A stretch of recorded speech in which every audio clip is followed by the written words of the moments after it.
que el Chelsea ha sido capaz de gastar tanto, pagando cifras exorbitantes como fue el caso de Enzo Fernández, Mudryk, Caicedo, Cucurella, Nkunku y un sinfín de jugadores más sin que los sancionen, tal como ocurrió con el Everton? Al estallar la guerra entre Rusia y Ucrania, el Reino Unido, al estar en contra de esta y de las acciones cometidas por Rusia, impondría sanciones a aquellos empresarios que tuviesen vínculos con su presidente, Vladimir Putin. Y pues Roman fue uno de ellos, razón por la cual sus cuentas y activos en suelo británico fueron congelados, impidiéndole la inyección de dinero al Club de Londres, llevándolos a operar bajo una licencia especial, en donde no podían vender entradas, merchandising, ni negociar contratos con jugadores, motivo que le costó la fuga de sus pilares defensivos, como lo fue Antonio Rüdiger y Christensen. Abramovich era consciente de que su estadía en el club le provocaría un daño irreparable a este, y a modo de evitar la quiebra, se vería en la obligación de venderlo. El 25 de mayo del 2022, el gobierno británico aprobaría la adquisición del Chelsea por parte del consorcio liderado por Todd Boehly, Blue Co, por un valor de 4.250 millones de libras esterlinas. Movimiento que le daría un cambio radical a cómo se estaba llevando el club hasta ese entonces. Como pequeña introducción para entender todo esto y cómo se está manejando el cuadro de Londres, Blue Co es una sociedad de inversión creada en 2022, específicamente para gestionar un modelo de negocio deportivo como propiedad multiclub. Está liderada por Todd Boehly, la cara visible, y Clear Lake Capital, que es el músculo financiero con Behzad Eghbali a la cabeza. El objetivo principal de esta empresa es replicar el exitoso modelo de grupos como el de City Football Group o el Imperio de Red Bull, comprando equipos en distintas ligas del mundo para que estos funcionen como red. Es por esto que ya tienen en su poder al Chelsea en Inglaterra y al Racing de Estrasburgo en Francia, y con miras a una futura alianza con River Plate. Su objetivo es comprar diamantes en bruto, sacarle rendimiento y que sumen experiencia en clubes pequeños como el Estrasburgo y así dar el salto al club principal como lo es el Chelsea, y así asegurar una futura venta con un gran porcentaje de ganancia, retornando con creces lo invertido. A diferencia de Roman Abramovich, Blue Co se dedica a la especulación de talento. Funciona como un fondo de riesgo, comprando jóvenes promesas de entre 18 y 20 años a una cifra elevada, con contratos de 8 a 10 años para diluir el gasto contable, apostando a que su valor aumente, y así asegurar ganancias en una futura venta. Por otro lado, el entrenador pierde poder de decisión, ya que estas compras se basan en softwares, scouting y distintas tecnologías que verifiquen que el jugador cumpla con cierto perfil específico, que encaje en un sistema de juego único para todos sus clubes, facilitando que un jugador pase del Estrasburgo al Chelsea sin problemas de adaptación técnica. Además, el consorcio se dedica a la gestión de activos inmobiliarios, razón por la cual ya se han hecho con los hoteles que el club poseía.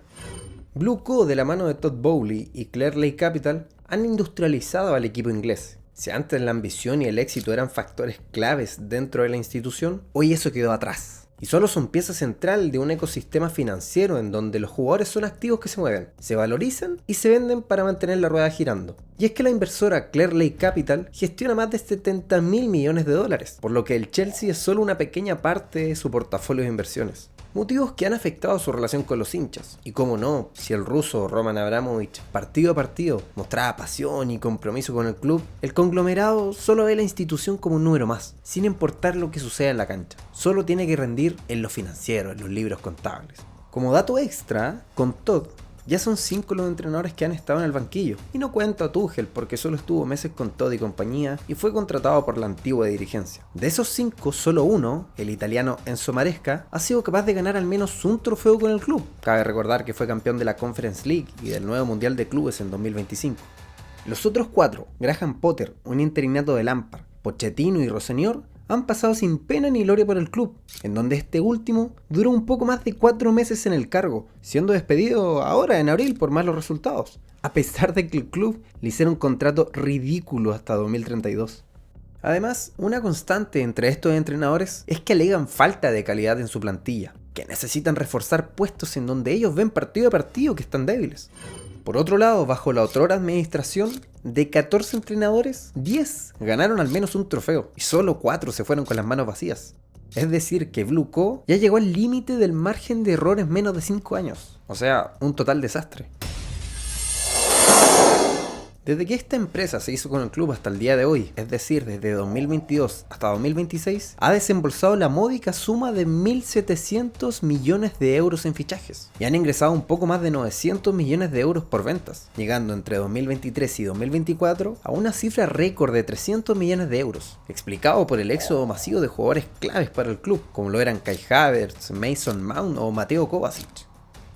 Mientras que cuando Roman estuvo a cargo, invirtió casi 2.300 millones de euros en jugadores e ingresaron 1.300 millones aproximadamente por ventas. Es decir, que en menos de 5 años, Blue Co ya ha gastado casi el 75% del total desembolsado por Abramovich, en casi 2 décadas. Pero ustedes se preguntarán, ¿cómo es que el Chelsea ha sido capaz de gastar tanto, pagando cifras exorbitantes como fue el caso de Enzo Fernández, Mudryk, Caicedo, Cucurella, Nkunku y un sinfín de jugadores más sin que los sancionen, tal como ocurrió con el Everton? Primero que todo, el fair play financiero en Inglaterra, conocido principalmente como reglas de sostenibilidad y beneficios, limita las pérdidas de los clubes a un máximo de 105 millones de libras en un periodo de 3 años. Es decir, un club puede registrar pérdidas sin respaldo desde 5 millones de libras o hasta 35 millones de libras por año, respaldadas por los propietarios. En el caso del Chelsea con Abramovich, este hueco financiero era cubierto por dinero de su bolsillo, generando el club una deuda con él, mientras que con Blue Co, al ser un fondo de capital privado, el dinero proviene de inversores y préstamos bancarios. Por eso están tan obsesionados con la amortización y la reventa. Tienen que devolver ese dinero con intereses en algún momento. Cabe destacar que los gastos en infraestructura, desarrollo juvenil y el equipo femenino no se incluyen en el cálculo de pérdidas, incentivando así la inversión en estas áreas. Es por esto que sucedió la bullada sanción al Everton, ya que al pasarse del límite en 3 años, la Premier League consideró que obtuvieron una ventaja deportiva injusta, comprando jugadores con dinero que legalmente no tenían permitido utilizar. Entonces, ¿cómo es posible que Blue Co haya logrado burlar o aferrarse a los vacíos legales para evitar la sanción? El tema es bien simple. Acá el club aplica 3 maniobras totalmente legales, hasta cierto punto, para aplacar el gasto y las pérdidas en sus libros contables. Primero tenemos la amortización de los fichajes con contratos de larga duración. Vayámonos al caso del fichaje de Enzo Fernández, que fue de 121 millones de euros con un contrato de 8,5 temporadas. La duración del contrato sirve para amortizar el monto anualmente, es decir que el club pagó 121 millones de euros, pero en el libro contable anual solo se registran 14,2 millones de euros, 121 millones divididos en 8,5 años de contrato. Si eso hubiese sido a 5 años como lo es tradicionalmente, el monto asciende a 24,2 millones de euros, es decir que con esta maniobra el club se ahorró 10 millones de euros en los libros contables, y así poder seguir fichando jugadores por altos montos y largos contratos. En segundo lugar, tenemos el beneficio neto. Y es que normalmente cuando vendes a un jugador que compraste, como por ejemplo Kai Havertz, tienes que restar su valor en libros del precio de venta, en donde el beneficio por lo general suele ser pequeño. Cabe destacar que el valor libro vendría siendo lo que aún no se ha amortizado, según los años de contrato que al jugador le quedan.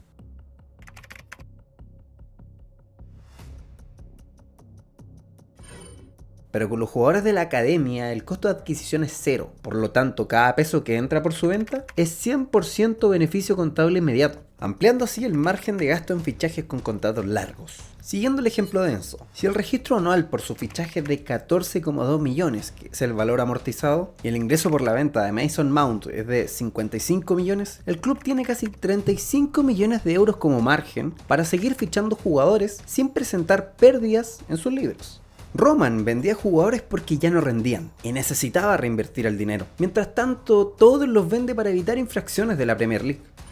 Y como tercera y última práctica, se encuentra la de venderse activos propios, o mejor dicho, la autoventa. Chelsea Football Club, la entidad deportiva, era dueño de activos inmobiliarios. Específicamente, 2 hoteles situados en el complejo de Stamford Bridge, el Copthorne y el Millennium. Blue Co, al ser una sociedad de inversiones con distintas empresas, crearon una dedicada a la gestión de inmobiliarios y bienes raíces, comprando estos 2 inmuebles a 76,5 millones de libras, registrándose como ingresos extraordinarios a sus cuentas, disminuyendo el límite de pérdidas y evitando la sanción a último minuto. En otras palabras, el dinero salió del bolsillo izquierdo y entró al derecho. Maniobra un tanto polémica y que juega con los vacíos legales, ya que la Premier League permite la venta de activos, pero no esperaba que empresas como Blue Co se vendieran activos a sí mismos para limpiar sus deudas. Además se investigó si los hoteles realmente valían el valor reportado. Si Blue Co hubiera dicho que valían 500 millones de libras para tapar más deuda, la liga habría bloqueado la operación por ser un precio inflado. Además, como última medida de escape y así evitar la sanción por incumplimiento al fair play financiero, la entidad deportiva Chelsea Football Club le vendió el equipo femenino a Blue Co por una cifra cercana a los 200 millones de libras, a modo de aliviar la pérdida contable en sus libros. Sin embargo, esta venta tiene otras matices que podrían ser profundizadas en otro video. De todas formas, la Premier League ya tomó cartas en el asunto. Desde 2023, los contratos solo se podrán amortizar a máximo 5 años. Es decir, si un club ficha a un jugador por más allá del límite establecido, lo podrá hacer. Pero en sus libros contables, el monto desembolsado solo podrá ser amortizado por el límite permitido. Además, en 2024, prohibieron la autoventa de activos, imposibilitando a la dirigencia comandada por Todd Bowley y compañía de seguir incurriendo en prácticas que bordean lo ético y lo legal. Si los simpatizantes del cuadro de los pensionados creen que esto cambiará en el corto plazo, están equivocados. La mercantilización del fútbol es algo que llegó para quedarse en el Chelsea. Y es triste. Es triste ver cómo un club de jerarquía mundial se ha convertido en solo una parte de una sociedad de inversión que lucra con la pasión de miles, en donde solo importa la ganancia del retorno de la inversión. Atrás quedaron los años en donde peleaban los primeros puestos de la Premier y todos los torneos posibles. Ahora solo compiten por los premios económicos. Los jugadores ya no están entusiasmados con el proyecto que en algún momento les pareció atractivo, ya que además la incertidumbre de que la persona que hoy es entrenador y mañana ya no lo sea por cuestiones ajenas al campo de juego, provoca que los deportistas estén pensando en un futuro más fuera que dentro del club. Porque la dirigencia, con su nula ambición deportiva, transmiten en su actuar su pensar, que los futbolistas son solo peones de un juego en donde los reyes no son los que quieren campeonar, sino los que invierten y los que ponen los recursos.